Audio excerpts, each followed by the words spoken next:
So what are your thoughts on the EMA with Corpo today?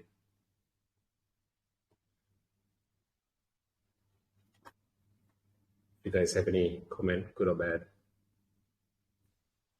For me, it was good, informative, and probably, it was a little more detailed than regular.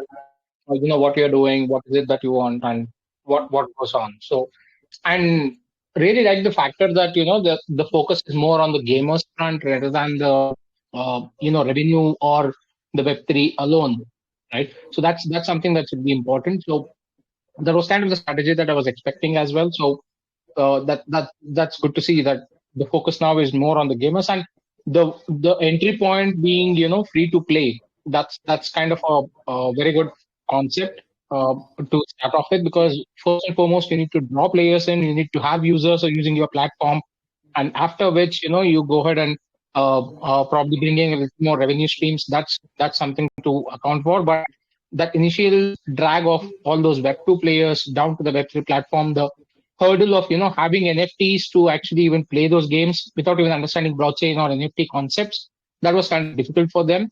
And making that free to play and just making it more enjoyable, that I think but the reward system is something that I really liked as well, because he did mention, as far as I understand it right, you do win rewards which are kind of linked to your account, but if you want them on the Web3 platform, you go ahead and mint them, right? So that's something that's really interesting, and that's kind of a new concept as far as I have seen in most of the Web3 games. So that was pretty good. Yeah, and that should be the next move, right? It's you can play the game as it is, just as a gamer, and just enjoy the game as it is, but also to be able to mint the game. I mean, I've not played the game yet personally, because it's only on PC right now. I'm on my Mac, but I have seen gamers play live in a cyber cafe, and it's I'm really impressed by the quality they've put in. But I think it's also I think one thing that they've done is, so they've been developing this for 3 years, right? And even though there was this old rush of P2E, with Axie Infinity, going to the moon and all this kind of things during that point of time, they sort of withheld. They didn't want to launch something sort of half-assed and just continue building regardless of how the market was, because they were really focused on the quality of the gameplay and the quality of the graphics, etc., and all that. So they were really focused on the game itself for the gamers, rather than trying to ride a wave that would have, I don't think they would have lasted this long if they tried to ride that wave. Or maybe they would have, just like Axie, if they would have made hundreds of millions. But I thought it was a good approach, and you can see it's a genuine approach then that they have. So it's pretty cool. In terms of the AMA in general, any feedback in terms of how I can improve it? What was really terrible? I think I know there was some sound issues on Russ' side. I wasn't sure if that was on my side. But besides that, is there anything that we'd like to see or not see? I'm trying to keep these AMA focus less on JEDSTAR, so not shield JEDSTAR too much, but looking at the traction and amount of people sort of coming and joining. We'll definitely see how we can sort of advertise more our project, but I'll talk a bit more about why we're sort of, holding back a bit later during the VC per se. But if there's any feedback on the quality of the AMA itself, happy to hear if there's anything to improve. The quality was good beside of the voice. So basically you both were a bit low. So when Aslan spoke, I really had to minimize the volume, but for everybody else was kind of the maximum already for me. I don't know how other experience it. Maybe just my ears are going bad. This could be a reason as well. And one of the interesting things was really about the tokenization, as they only have one token in place. So I found this a really interesting approach, how they're using it. So basically, it's really about the gaming and the in-game currency. So to have value only on one token and not on several tokens.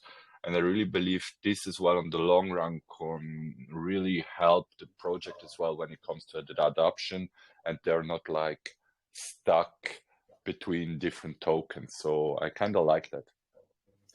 Yeah, I mean, we've all sort of, especially this bull run, this wave, we've all ride the wave and the excitement of the bull run, and how sort of, the whole tokenomics of multi-tokens could sort of be beneficial in some ways, but we've seen also drawbacks from there. But at the end of the day, I think really, and especially if you're in a gaming space, and actually and if specifically you're looking for like mass adoption, simplicity is best. So that's really a good point to bring up. So that is a good thing that they have.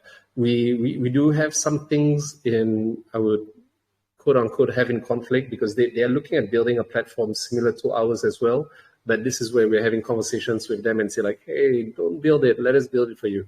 So we're looking at having those conversations there. Obviously, we'll see how the economics work in terms of the tokenomics. But that's another deeper story. No, thanks for your input. It's pretty interesting. I'm not sure how accurate this Twitter analytics is. I feel 4,000 tuning in, that's a lot. I'm not sure if that's really the case. I visibly saw 100 plus, which I feel is already pretty good. So yeah, that's interesting. So I think definitely we should start doing more of that.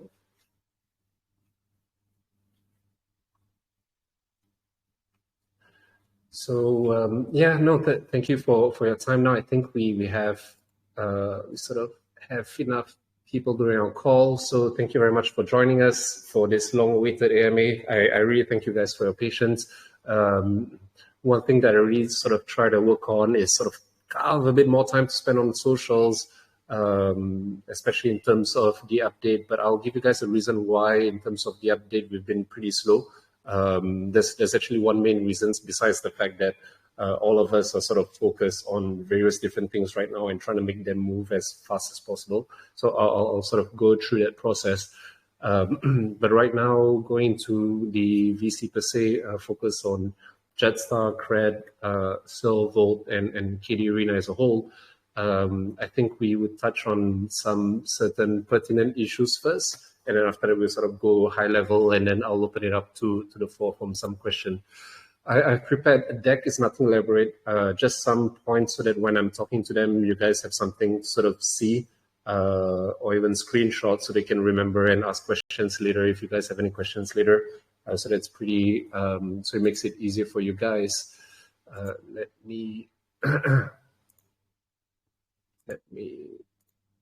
start sharing my screen.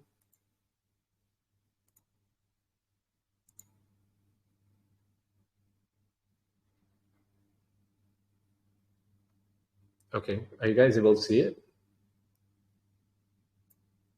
Am I sharing the right screen? Because for some strange reason, it's not showing on my end. Do you guys see JEDSTAR X KD Arena? Yes. Okay, awesome. So we're on the right slide. Okay, guys, thanks for joining in. So for today's updates, we're going to focus on two main things, and then I'm going to open up for questions and also give some sort of high-level stuff. But I think these two main things are the current most pertinent issues. The first one being, I would say, an issue. The second one is more of an update. And the second one, that update would sort of explain a lot of things that has been going on, and how it sort of relates to that sort of milestone sort of roadmap that we've put before, and where we're at there, and why we are not sort of really going all out with it right now, even though actually we've sort of ticked certain boxes there, but we are sort of holding back a bit. So those two pertinent points would be Silvolt and liquidity. So the first one, we're going to jump into Silvolt. So we've been hearing, obviously, and we've noticed ourselves, there were certain issues with Silvolts. And these issues are actually things that are pretty much out of our control. One of the main reasons why is, so as you guys know, the backend of Silvolt, how it works is, so you charge your phone, you generate volts. That's on the front end for the user. On the back end, for us, we are mining Monero. One thing that sort of happened since we launched Silvolt is that all Monero that was supposed to be mined has been mined, which is pretty insane. That's how old Monero is. So that's pretty interesting. So all 18.4 million Monero, that's a very specific number, has been mined. But with that said, we knew when we launched Silver Vault, we were going to reach there. We just weren't sure what was going to be sort of the what was going to sort of happen after that, beyond that mining. Because one thing that we know is that Monero actually implemented what they call tail emission. So tail emission is like, okay, there's a fixed number of Monero to be mined, which is 18.4 million. But once we've reached that threshold, because they do want to still continue, they want to continue to have people mining and gain rewards from it, they have what they call tail emission. So post all Monero being mined, there'll be tail emission that is sort of coming up post that sort of limit that's been imposed. So the limit is a fixed number. Actually, I don't have it now, but it's sort of a very fixed Monero number. But however, it was not supposed to be this low at this stage. And actually, all the Monero was mined last year, August. So as you guys know, we've not seen any issues at all until like a few months back. And one of the reasons why we are start seeing this issue is because Monero has done certain updates, and not all of the miners were able to sort of keep up in terms of all these updates.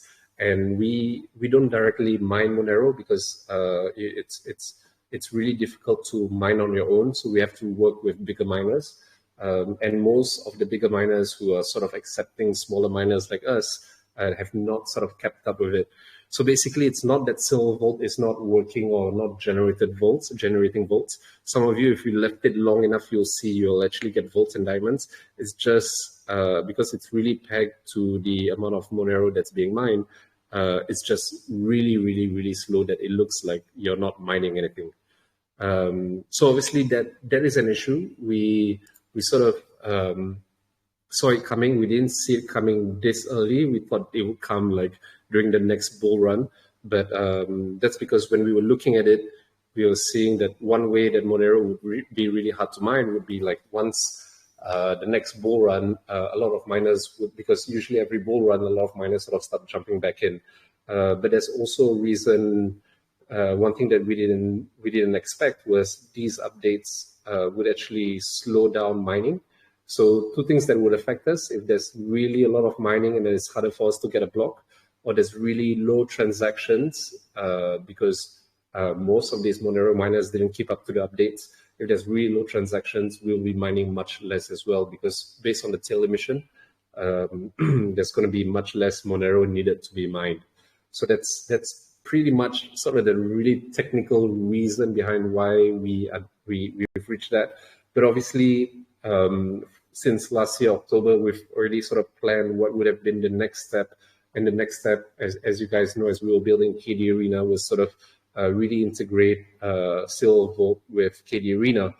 And so our solution would be, one, advertise Silver Vault as, going green. So moving away from that whole mining concept. When I say going green, we are not going to sunset or shut down totally the mining. We're going to leave it there, because there'll be one point where mining would be profitable again. But right now at this stage, it is not, so we would not advise it. But based on what we are building with KD Arena, what we are doing is we are converting the whole volts and diamonds economy to be more towards rewarding user-generated content with the social platform that we're building, which is pretty much near completion, and I'll talk more a bit about the milestones later.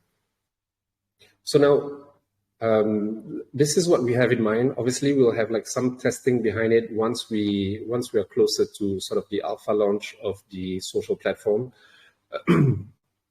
Do take note that whatever economics of Silver Vault right now is not going to entirely like sort of die or sunset immediately. And also do take note that we are very much aware of, like, we're taking snapshots and votes and of votes and diamonds for the past few months. So we will make sure that everybody who was sort of losing at that sort of sense, we will be able to compensate them.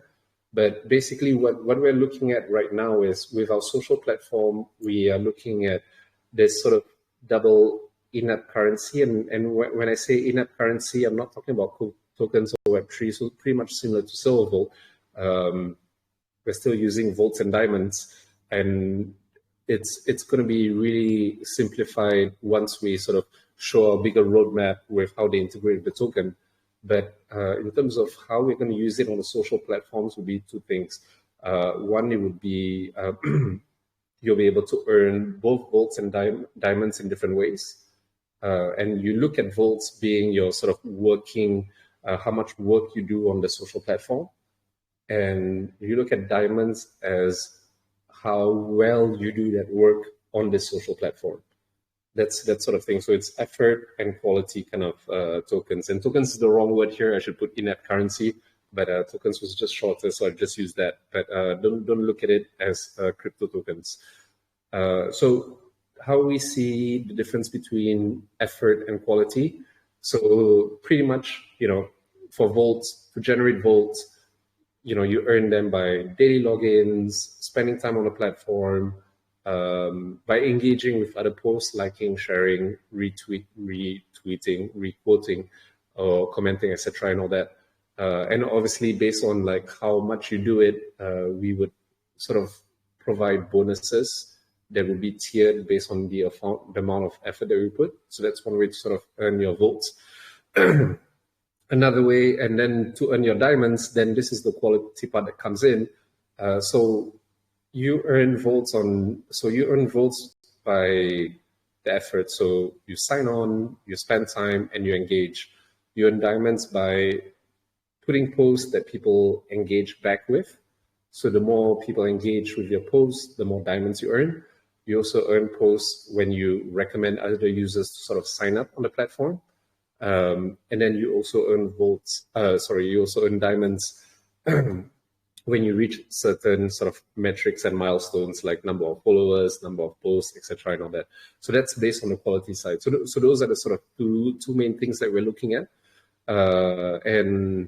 And you'll be able to spend your votes in various ways. So you're able to use them to boost your visibility. So look at it as like, if you put a post on Twitter or on any social media and you want to promote it, normally you have to pay X dollars. So you can use your votes for that you sort of accumulated. And you can also use it for premium features that are going to sort of come out on the platform itself.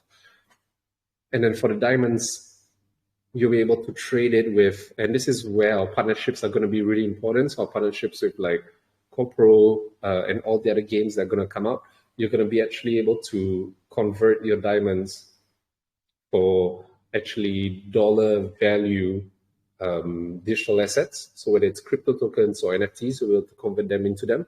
And then if you want, you can keep them, but obviously you can cash them out. And then you can also have access to another tiered level of features that's going to be on the social platform. So now with that said, when you look at the slide back, we are integrating Silvervolt within KD Arena.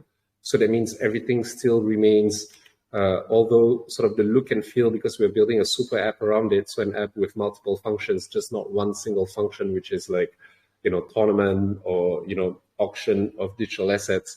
You'll still be able to auction your digital assets. Red Lottery will still be there. You'll still be able to play poker. So all those are still in the card, except that they will just move on to a bigger app, what we'll call like that sort of Gen Z or gamer super app. That's KD Arena it's going to be. It's just going to be certain functions within it. That's what's going to sort of happen. So now this is sort of just sharing you what sort of the next steps for us. What we are going to do in the next few weeks is we are going to sort of stop Silvervolt. So we're going to tell people, hey guys, stop mining, etc. For now, until we move towards that direction. And until we see, because on our end, even though we will tell you guys to stop mining, we will still continue mining on our end. And once we see that we are back to normal sort of mining versus rewards kind of ratio, we'll tell people, if you guys are still interested, you can still mine votes and diamonds, but now we are doing the social media platform aspect of it. We will be sort of discontinuing for a small period of time until sort of things get to normal on the mining end, and for us to launch the social media platform. So that's for Silvervolt itself right now. If maybe before moving to the sort of next topic, which is going to be a much bigger topic, I'll just take a pause right now and maybe sort of put out if there's any sort of questions out there for you guys, from you guys.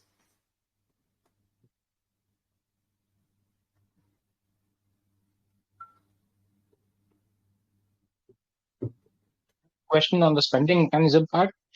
So will the spending mechanism be integrated to Silvervolt, or will it be KD Arena that you need to go ahead and spend? You mean on the spending, on which platform is it going to be? Is that a question? Yeah.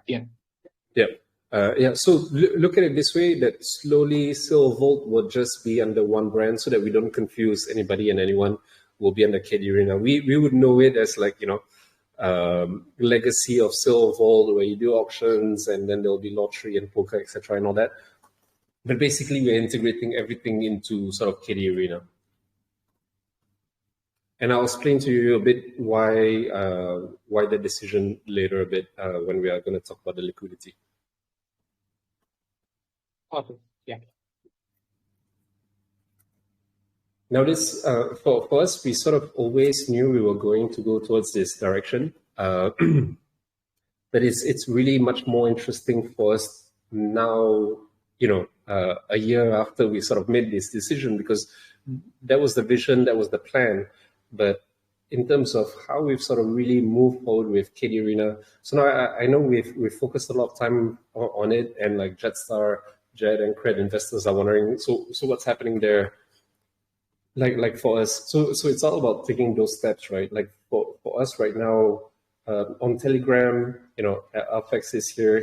I'm really lucky to have him help me manage one of our Telegram channels. We are looking at sort of 20 million messages per week.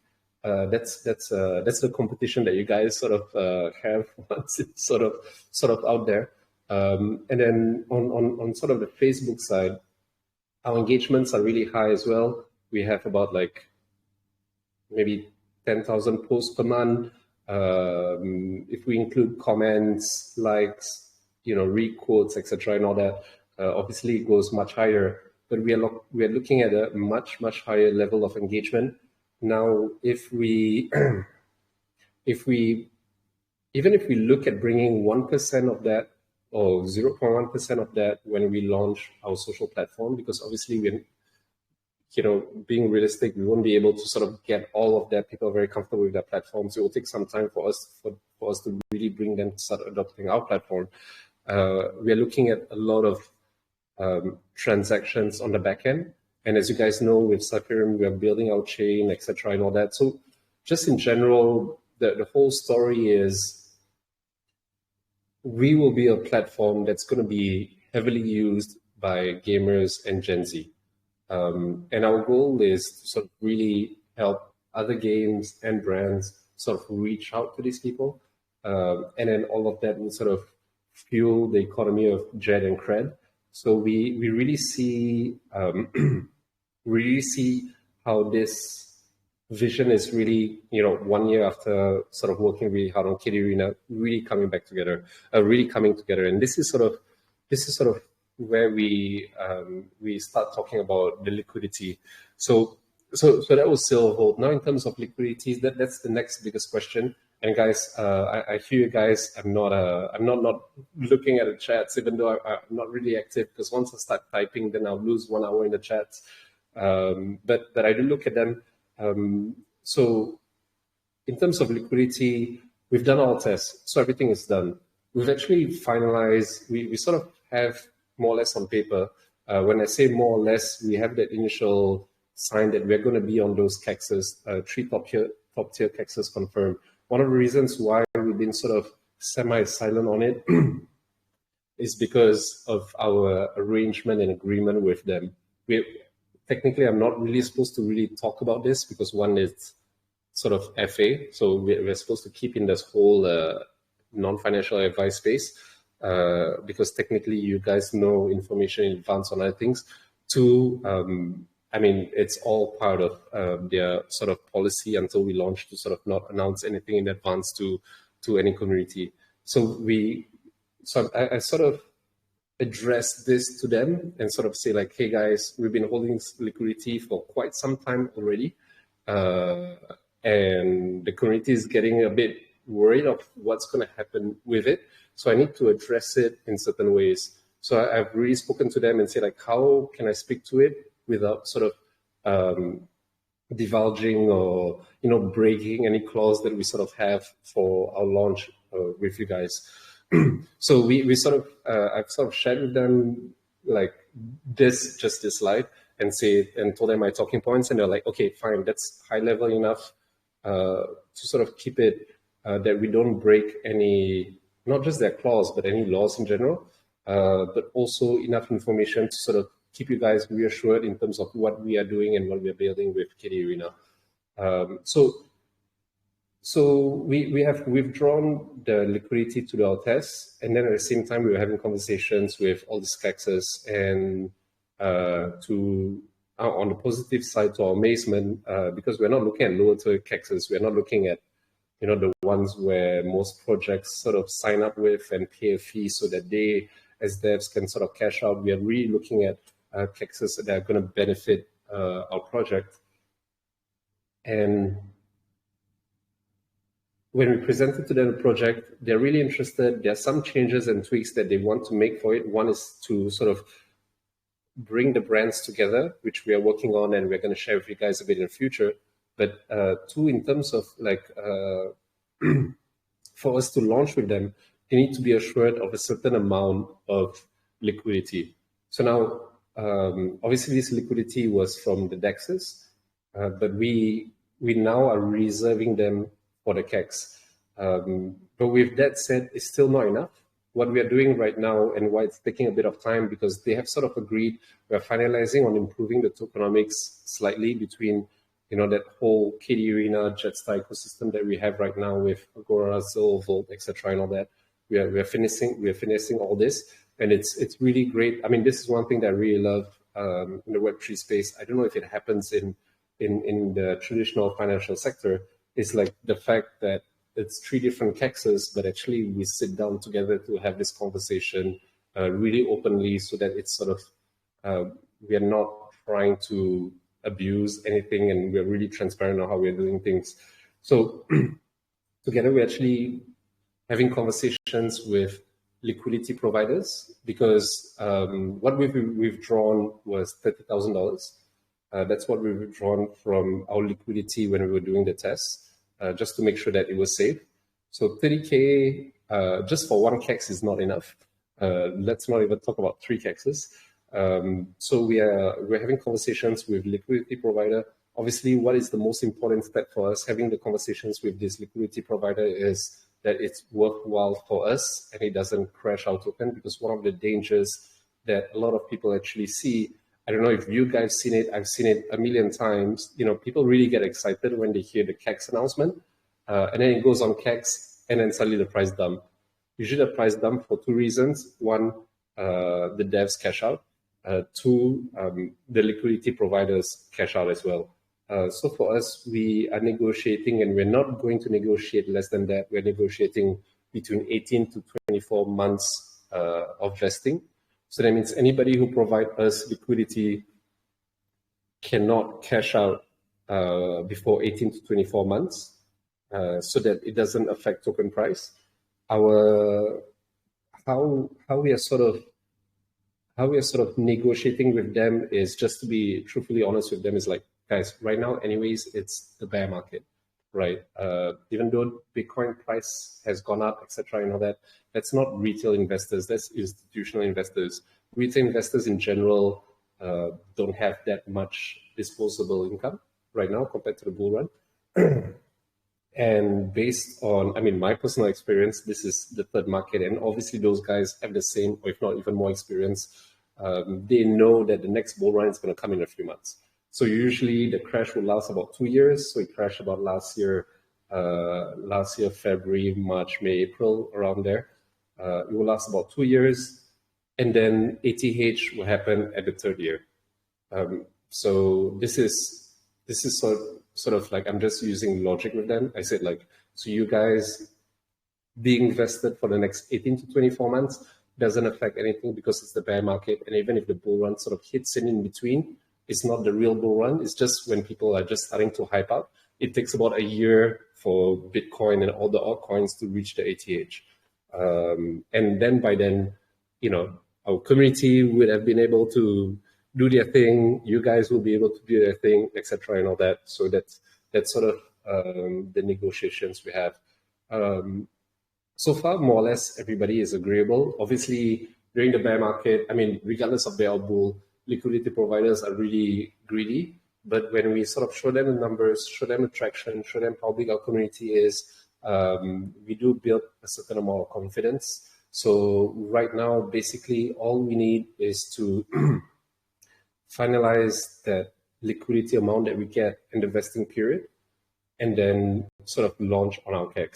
Now, with regards to everything else that you guys see on the milestone chart, you know, like the announcements, the integrations, etc., and all that, actually, most of them we were on track in terms of deliveries, but it's just a request from the CEX saying that, can we use all this to sort of, because they also have marketing dollars. They said, can we use all this as bullets for marketing for your launch on our CEX, rather than you do it now with your marketing budget, which is obviously, we have a very low marketing budget.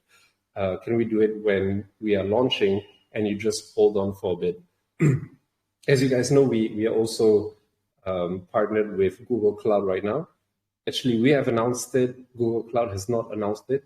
Google Cloud has not announced it to our request, because we didn't want them to announce this early, because we are not that ready yet. So we wanted to have that Google Cloud announcement, CEX announcement, etc., and all that sort of all happen at the same time.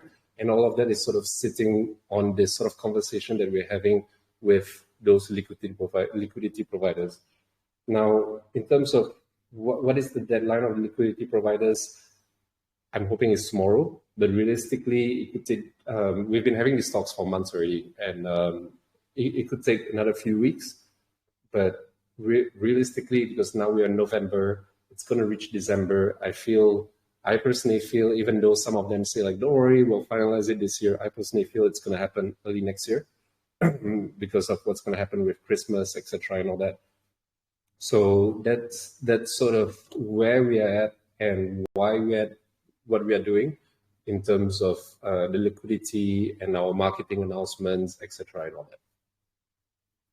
So that's sort of like the real bigger picture and where we're at. And I really apologize that it was really hard for me to sort of be able to sort of explain it without being able to give enough details, but also at the same time sharing you guys where we're at.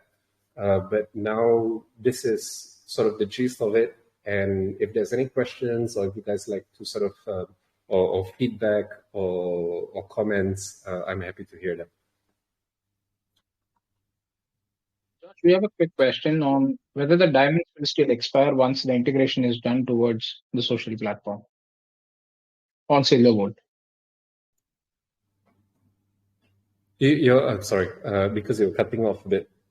So you're talking about the diamond expiry, right? Yes. After the integration is done, would the diamond expiry still be there, or is it going to change?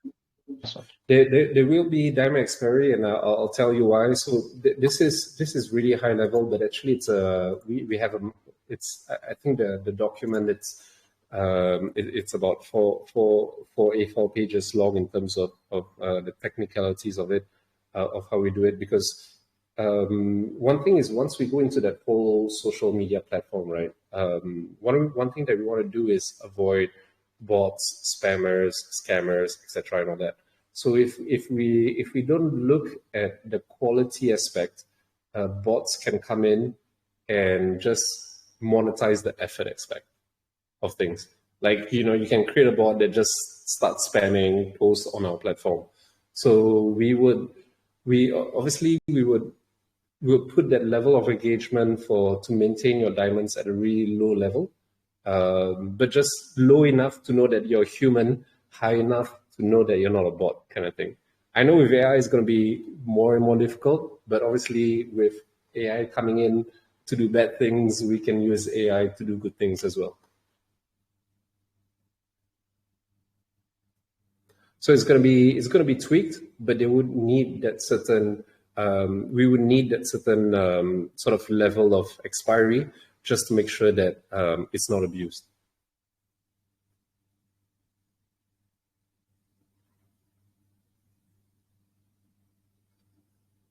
I don't know if that answers your question.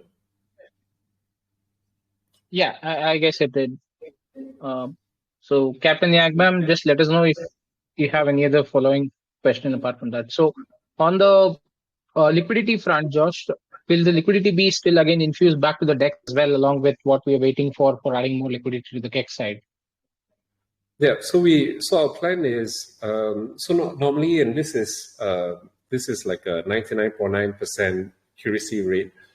So the liquidity that we've drawn is like 30K, right? So technically on launch, and especially on 3 different CEXs, we will definitely get back, so to speak, that 30K like within a few hours of launch on those 3 top CEXs with, current markets. And even much more technically. So for us, it's literally just holding it, launching it, and then taking it back, and then putting it back into DEXs. But we would start normally. What we would see then would be even us without providing liquidity. Normally, technically, even the DEX liquidity is going to increase pretty fast, pretty quickly because of the amount of people who would sort of, the increase of adoption that we will have from CEXs. But definitely part of our plan is to put back that exact same amount back into the DEX once we sort of launch. All right, cool, thanks. We have another question from Matt asking for when can people actually start seeing their diamonds back on Silvervolt? So right now, I think, so it's not, I think it's a certainty. We would tell people, guys, the mining does not make sense. But we are looking historically and have done certain snapshots, and the snapshots actually started because we did see the failing a few months back, even before people sort of voiced it out. And we do snapshots pretty often anyways, just in case anything happens to our servers, etc. and all that. So we do have the snapshots. So anything that we see that was really highly impacted from recent development with Monero, don't worry, we'll come back once we sort of do all the launches. You guys will sort of see what you sort of had.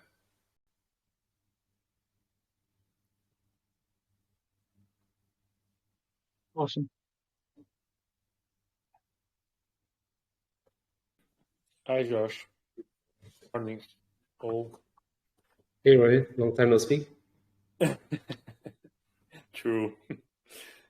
So the for me to understand better, so the liquidity pool for the DEX is going to be put it again when the CEX launches. Is that correct?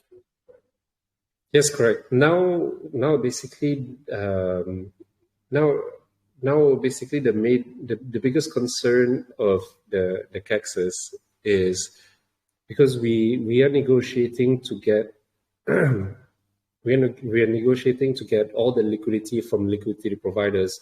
They just need to accept our terms and conditions in terms of the vesting and the amount that we will sort of need to launch. But that sort of 30K is really the minimal amount for us to launch at least on one CEX. So now the biggest concern is like if we put back for some reason, maybe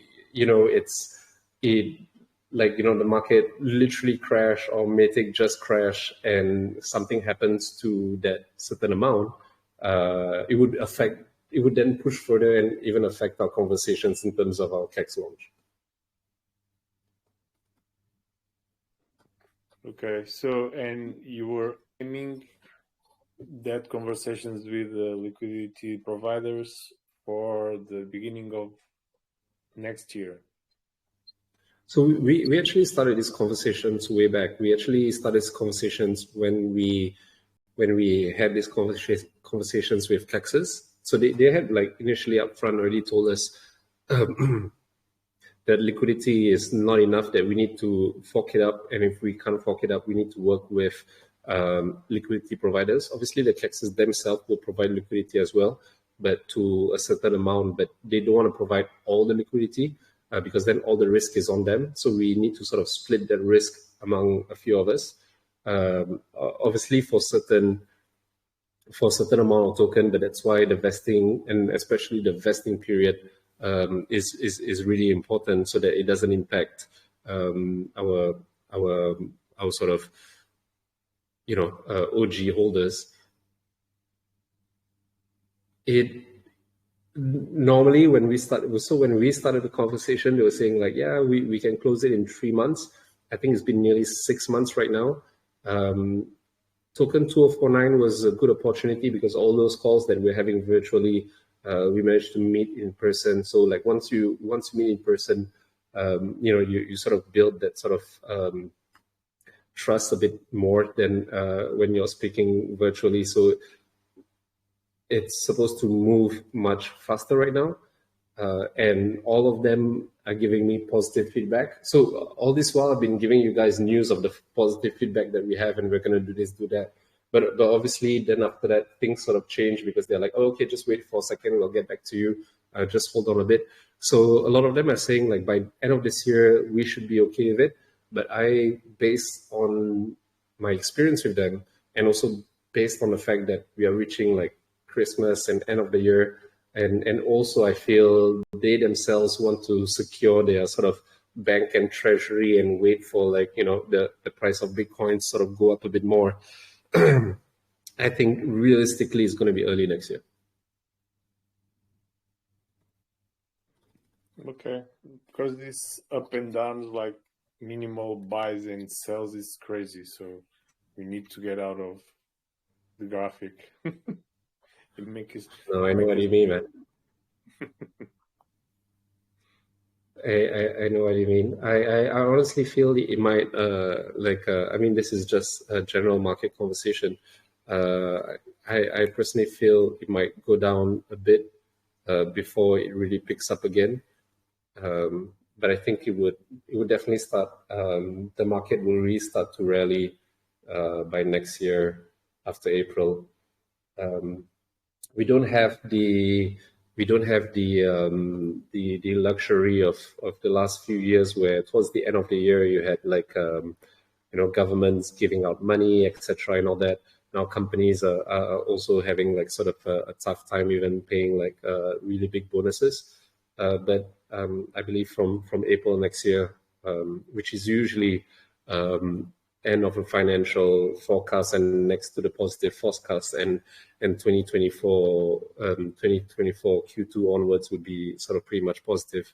I think this is where we are going to really see a big rally behind Bitcoin, and then towards the end of 2024, early 2025, we're going to start seeing the altcoins starting to pick up as well. You do see a lot of. Oh yeah, go ahead. Sorry, yeah, go on. Okay, so is there any number that you can actually roughly estimate what would be the amount that we are looking for in terms of getting the liquidity added to these three cases? Is there any specific amount, I mean, a rough amount that you can give us right now on the number front, or it's still under discussion? Yeah, so we're looking at 250K per CEX.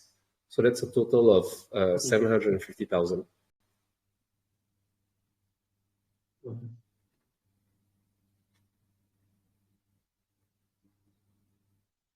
During the bull run, they were actually okay with 100K, but now it's they're just like the threshold is a bit higher.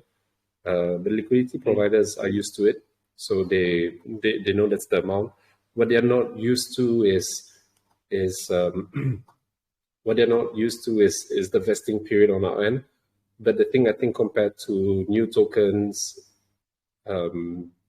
or even existing tokens, so I mean 99% of the tokens that came out at the same time as us are dead, right?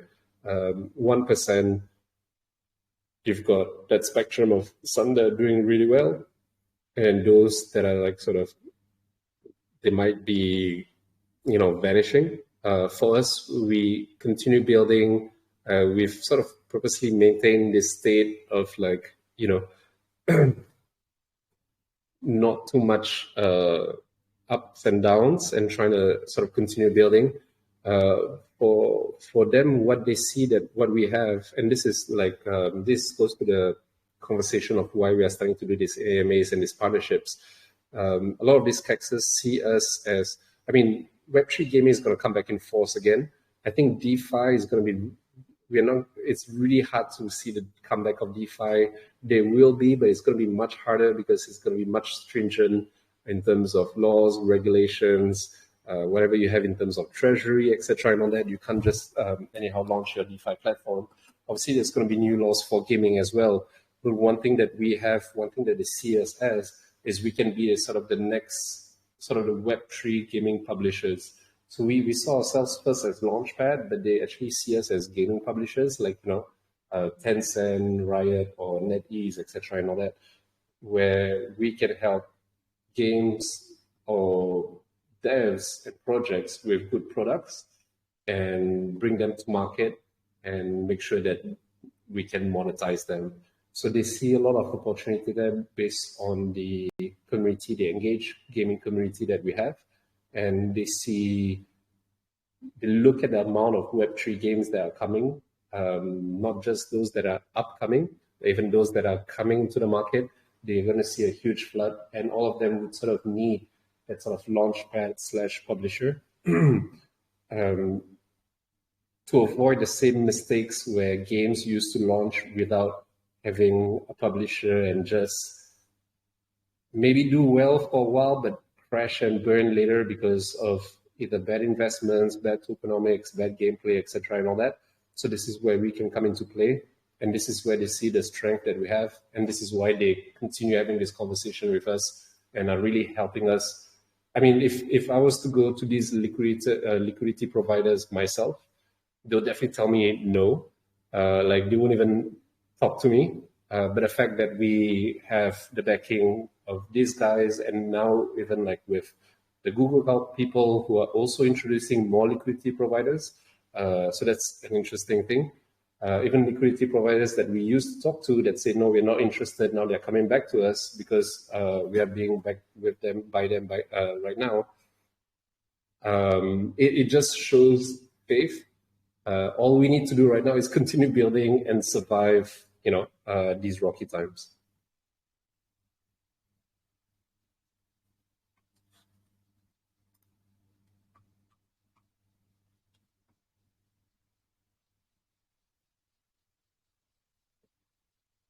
No more questions right now, Josh, so we can continue if you have any other topics to cover. Okay, no, that's pretty much the gist of it, because most of our development, so whether it's all the other questions that you sort of might have, right, in terms of like, so we had the marketplace in place that we wanted to launch so that we can airdrop, all those various different NFTs. We also have the social platform, etc., and all that. All that is sort of, right now, we are just waiting to finalize this conversation. Obviously, there's a plan B as well. There's a plan where like, okay, let's say after a few months, all the liquidity providers say like, vesting period is too much. We can't do that. That's where we go in with the minimum. But if we go in with the minimum, the CEXs will go in with their minimum, and that's including their marketing as well. But this is why, one of the reasons why we're keeping that sort of liquidity safe, is we will still, at the end of the day, we will still launch it. That's the gist of it. Yeah. I think we have one more question on, quite obvious, but why is it that we are going for CEX listing instead of staying on DeFi? Yeah, pretty. So there's quite a few reasons, and I mean, most obvious one is, the two most obvious ones is, so we had stayed away from CEXs all this while because we pretty much know during the bull run, CEXs being on a CEX, unless it's like we're talking about the top ones, unless it's a Binance, etc., and all that, anything else was sort of gimmicky. It was sort of just you're being liquidity. They are paying money to CEXs so they can cash out on you and dump on you. That was pretty much what was happening during those days, right? So for us, that was not. We didn't want to do that in that way. So we didn't really see any reason on why going on CEXs if we can't be on the top one. And even now, we are not talking to any of those lower tier ones. For us, once we're on the top tier, the lower tiers will actually buy our tokens. So we, compared to like all the others who actually paid to be on your lower tier CEX, we actually wouldn't need to pay for them, because once we're on a top tier CEX, they would definitely want to have our token as well, and they'll actually purchase our token. So that's always been our end game. We just knew right after the crash that it was not possible with the amount of community members that we have, but also amount of products that we have built, because basically, like, yeah, we have a game, yes, we have an app, but so does like every other project. But I think compared to every other project right now, that we can say is like we have a huge amount of potential users that are highly engaged that now can be signing up to your CEX or already sign up to your CEX. Like for us, when we organize tournaments, when we pay our prizes, actually 99% of our prizes we pay through Binance, for example. So there's that adoption thing there, but there's also the fact that it's always been our end game, but just that we are realistic that we couldn't achieve it in our early days. But now that we've sort of built this ecosystem, and now that we have a story that we can really tell to those people, and they are taking it very seriously, that's why we are like pushing it much harder than before. I mean, right now, if we didn't have like 2 million community members, I would look at other ways for us to sort of market on DEXs rather than trying to go on CEX. But CEX is, and this is the truth, unless it's a lower tier CEX, but higher tier CEX, we will definitely start seeing real transactional volume and real price sort of, it will really affect our price both positively. But obviously, we need to be aware that once we go on CEXs, some of our holders definitely want to cash out. It's the nature of things. We would see some sort of volatility there during the early days.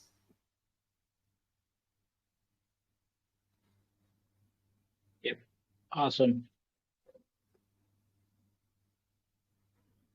I'm just looking at the chat right now. So Colin saying, will we be as individuals responsible to transfer tokens to CEXs?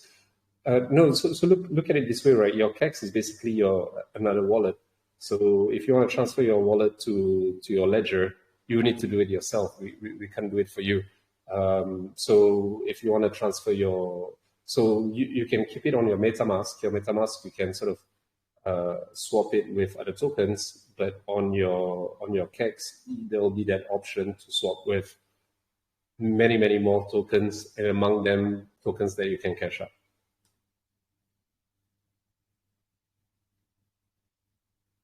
Okay, this is interesting. Are you planning on putting tax back on JED? Yeah, that's a very good one.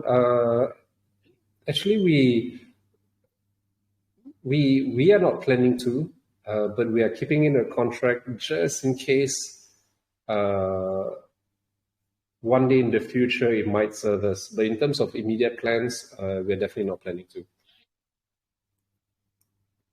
We will only do so if it positively affects everybody.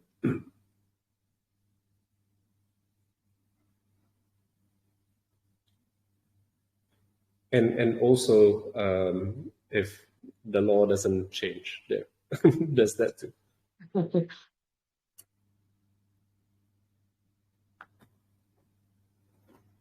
Yeah, so that's pretty much it for the updates. Again, it was really tough for me to put it on text to sort of explain. So it was better on AMA, and it was really trying to find a time. As you guys know, we're sort of a pretty lean team, and all of us are sort of really spending a lot of time to push this forward. I am, and I had some conversations with our community as well. Personally, I am gonna do my best to put some effort to carve some time to really explain these in much shorter time frame, because I know when I keep so for me when I keep quiet for a long time, there's only one reason. It's because we're working, but I'm totally aware because of the fact that there's no visibility. You guys don't see me every day, right? Physically, and the only time you see me is on chat. To at least bring some sort of reassurance that we are really moving forward. I need to come more often and do so. So this is something that we are gonna make effort into. In terms of staking PFP NFTs, that's gonna sort of be part of the whole. And I actually totally agree with the CEXs that we spoke with. Part of the marketing spiel that we're gonna do once we launch on them. I agree that if we do that, then rather than maybe by then we don't have much to sort of advertise or market, or it would be differently. At least it gives them sort of some bullets to sort of market. So technically the marketplace is ready, the staking is ready, the PFPs are ready. We actually are very good to launch them, especially the ones doing all the work on the back end in terms of development and doing the art. So even our team are nagging at me. They're like, Josh, we rushed this shit like so hard. Forgive my French. We rushed this like so hard, and we want to. When is it going to launch? And I'm like, okay, guys, sorry, wait for a second. Let's do this. Step by step. Once we sort of do our big bang launch all together, so we sort of make so it sort of becomes more impactful.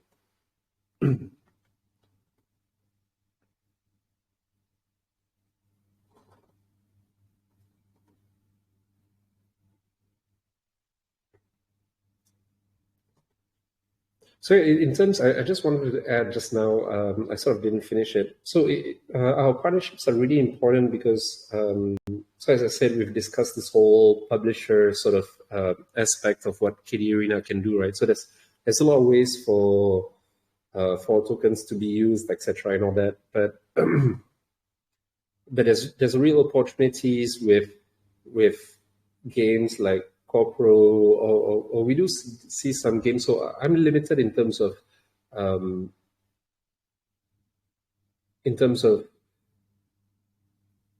to say, in terms of the investment network. So in Southeast Asia, everybody invested into Web3 games last year. Like, I mean, we saw how big is sort of Animoca grew.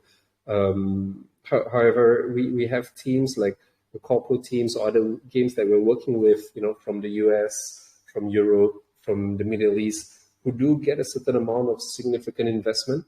This investment will always put aside a certain amount to marketing. There's really a lot of opportunity for us to work with these games and say like, hey guys, we are the foot in the door for you, to just the same way we are doing for Corpro. So just to, I'm giving some alpha. I hope nobody from the Corpro team, let me check, nobody from the Corpro team is around.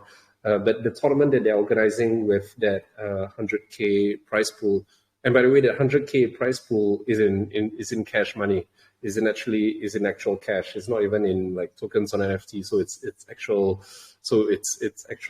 cash prizes. We're actually gonna help them organize in certain countries. So we're gonna do Indonesia for them. We did a collab with another team to help them for what he was talking about for their Vietnam soft launch, and then for Malaysian ones. And that's a lot of marketing dollars, which obviously would directly go into liquidity of Jet and Cred. And going for one game is good, but if we have 30, 40, 50, we are talking about like generating 6-7 digit per year, and that would generate revenue not just for the company but just for Jet and Cred. So it's a good place to be in where we are at right now. So that's why we're very focused on that. So that's why this first AMA, and I'm really good that the turnout went really well for us to. We just need one big player to sort of come in, and all the others who sort of rush in. We need some great first results. So that's why one thing I'm really asking for you guys is like, when we have these community engagements with our partners, if you guys can sort of, come in, jump on board, ask questions, be active. would really show how engaged our communities are. Because this is obviously the English version. We'll do another one in Indonesian, which will be a bit more difficult because that's the target market that that's the community size, the big community that we have. That's a different ball game altogether. But at least in the English speaking and the crypto investor ones, we show a good sort of turnout. That's going to be really positive in terms of the next partnerships that we're going to have. And by the way, we're going to launch this sort of partnership program where we're going to pay out X amount of money for people who can sort of bring certain kind of partners in. So look out for that. We've announced it like some months back, but I didn't sort of have time to sort of focus and finalize on the financials. But I'm going to do that within the next few weeks and hopefully launch this sort of program by end of the year, early January.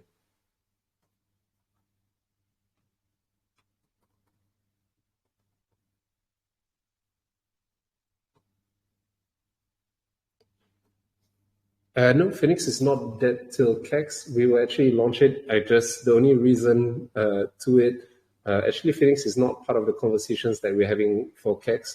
We can launch it our own.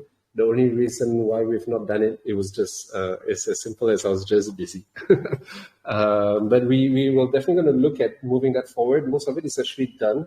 But the thing is, I've recently saw that the Phoenix team or the Hatchworks team, I think already or are going to launch a version with a minimum of $100. So I'll have a conversation with them on see how we can benefit each other, or if since they reduce the number, whether we just go through them. Obviously, our side we have more benefits in terms of we take in all these sort of side expenses like gas fees, etc., and all that. Most of the gas fees, not the initial gas fees where you need to put in the amount that you need to put in. But yeah, we will definitely give you guys update on that. But that's not actually held back by CEX, because that's a sort of separate thing that we're doing with Phoenix.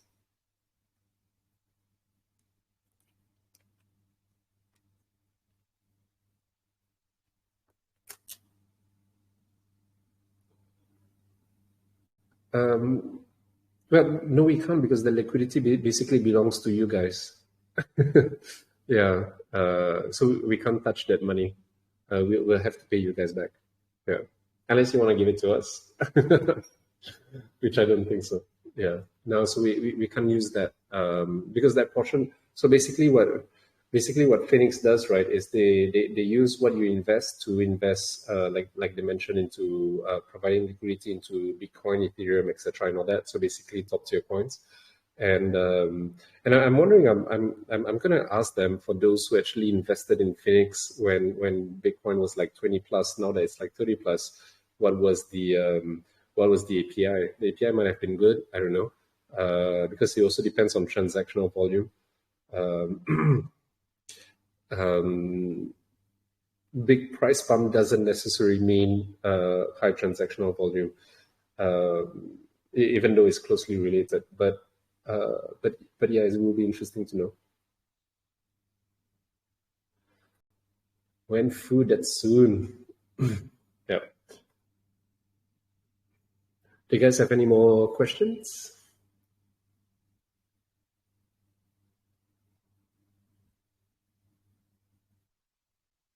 Just ending it here, Josh. I mean, what can we expect in the month of November?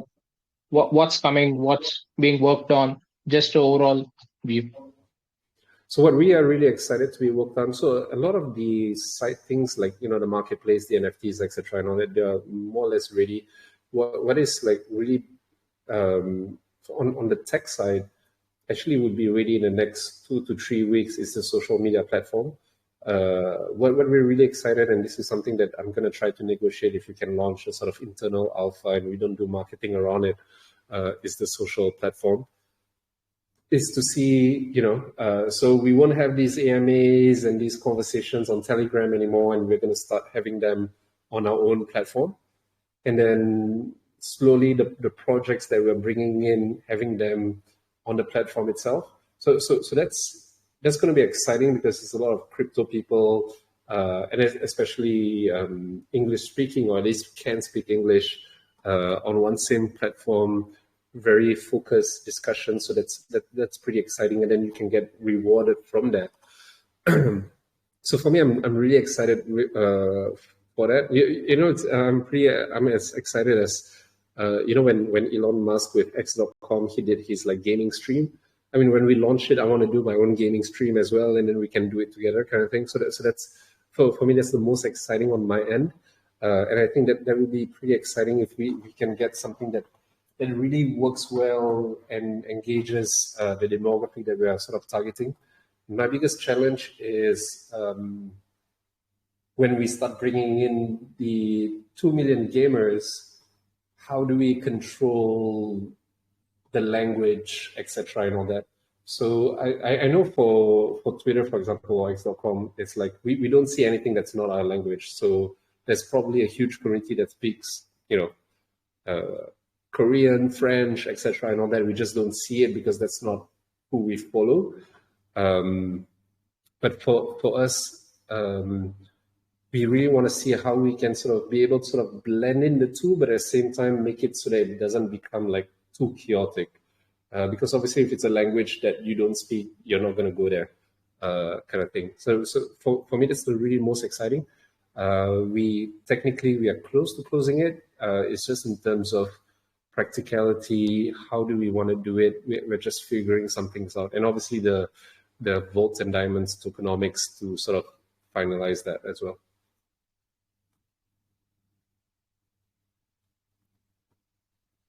Awesome. Great things to look out for. Thank you so much, Josh. Awesome. Thanks a lot, guys. It was really fun doing the AMA. I hope you guys enjoy it. We'll do more. We'll try to improve it. I'll try to do better sound checks before we jump in. The thing is, most of these project guys, project leads, are just like myself. It's like our schedule are like really are really tight. So sometimes it's a bit harder, but I'll try to sort of make sure we can improve the experience, because obviously it's going to be better for them, not for us. But besides that, really thank you for your time. Thank you for your patience. And obviously, if anything, please ask questions on the chat.